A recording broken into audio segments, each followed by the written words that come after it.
আসসালামু আলাইকুম ভিউয়ার্স। আজকে আমি ভিডিওটি নিয়ে এসেছি 2025 সালের প্রাথমিক বৃত্তি পরীক্ষার ফলাফল কীভাবে আপনারা দেখবেন।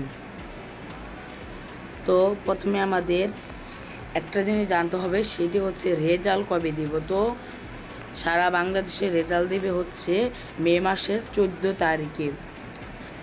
তো এটা দেখার জন্য সর্বপ্রথম আমাদের যেতে হবে গুগলে সার্চ।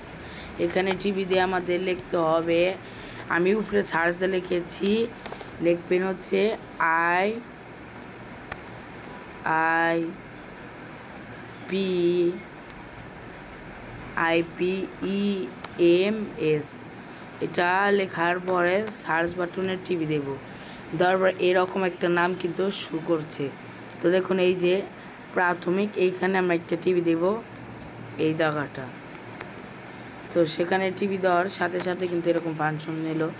এখানে পাসওয়ার্ড চাচ্ছে, সাইন ইন করছে। আমরা এত কিছু দেখবো না, আমরা এটাই হোম, উপরে একটা হোম লেখা আছে, সেখানে একটা টিভি দেব। তো টিভি দেওয়ার পর এরকম অনেক কিছু এসলো। তো আমরা দেখব ফলাফল, এই যেখানে নিচে ফলাফল লেখা আছে সেখানে টিভি। এখানে লেখা আছে প্রাথমিক বোধাই শিক্ষা সমাপনী পরীক্ষা। এটা আগেও দেখতে পারবেন, রেজাল্ট এখনও দেখতে পারবেন। তো আমরা প্রাথমিক বৃত্তি পরীক্ষা দেখবো, তাইতে প্রাথমিক বৃত্তি পরীক্ষাতে টিভি দেখব। এইরকম কিন্তু একটা নাম শো করবে, আর এটা কিন্তু লেখা থাকবে। আমরা অবশ্যই এটার মধ্যে টিভিতে দেখবো এটা কত সালে, প্রাথমিক বৃত্তি পরীক্ষা 2025, আর কিছু না। এখন কিন্তু আমার রোল নাম্বারটা আমি সেখানে দিয়ে দিলাম। আমার একজন প্রাইভেটে আমার কাছে পড়ে, তার নম্বরটা দিয়ে দিলাম। তারপর আমরা সাবমিট করব।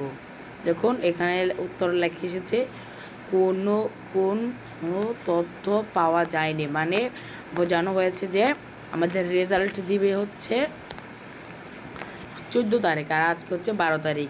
পরশুদিনকে আপনারা এর ভিডিওটা অবশ্যই পেয়ে যাবেন। অবশ্যই তাড়াতাড়ি ঢোকার চেষ্টা করবেন, আর না হলে পরে ঢোকার চেষ্টা করবেন। তাছাড়া মধ্যের দিক দিয়ে যে ভিড় থাকবে, আপনাকে অ্যাপেই ঢুকাবে না। সো আপনারা কি বুঝতে পেরেছেন? অবশ্যই ভিডিওটা লাইক, কমেন্ট এবং কি সাবস্ক্রাইব করবেন। Bye bye.